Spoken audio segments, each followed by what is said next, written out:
Hello. Hello, worm people. I'm George. We live on what we call Fat Ninja Food Forest. So I call this Fat Ninja Food Forest Wormery. This is our batch bin / nursery. Those are our breeder bins over there. I'm actually reaching out for help or pick people's brains, see what they might do.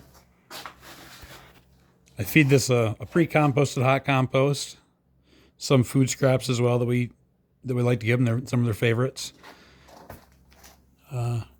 Weeds from around the yard, mushed up.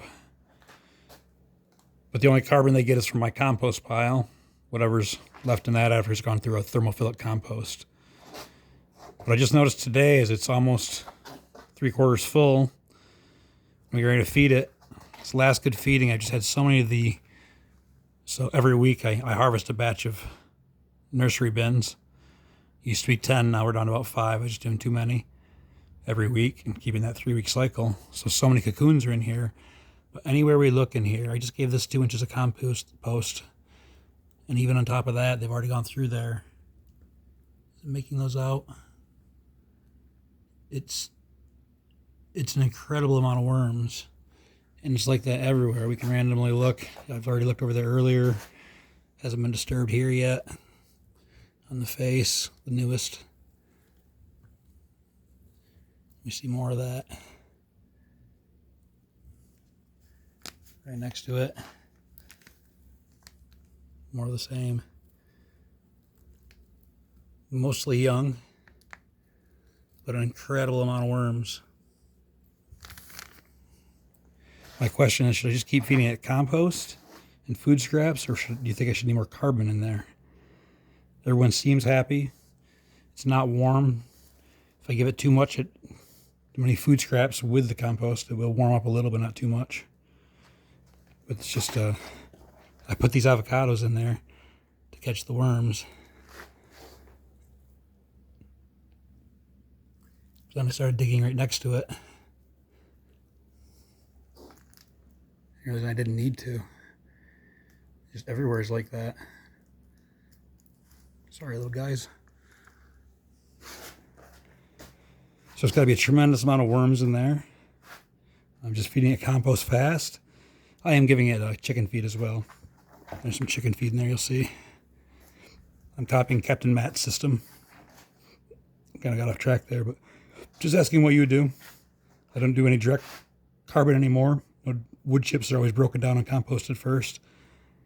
And just a tremendous amount of worms in there. I'd love your opinions. Anyone wants to stick around, we'll take a look at the food forest. So that's in the basement. It's our food forest. It's planted in guilds, zones, swales, hugelkultur. I make a lot of videos about it. But we're in zone 7 here, Asheville, USA.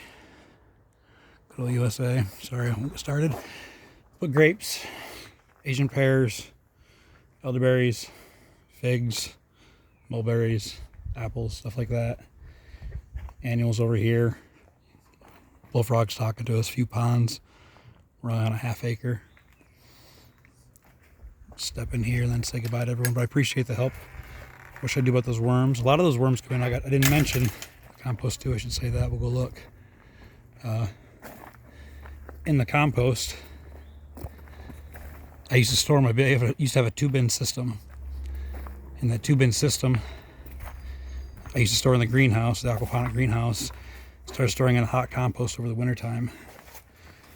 And I did, a lot of them transferred down into the compost, so for years, a decade now. So even the compost that I bring in starts with a lot of worms in it.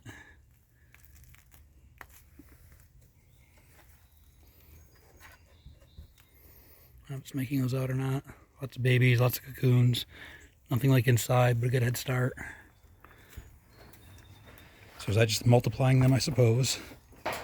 It's already got cocoons in it when it goes into the breeder bins. I use that same bedding for the breeder bins and to feed the large bins.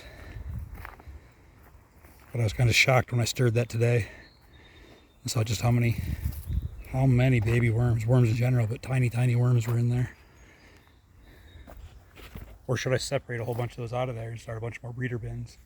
Is that too many worms for such a small area? I'm almost at the end where I'll be harvesting it and going back the other direction. Thanks for your help. I'm George. Thanks for people. Change is better than a holiday. Peace.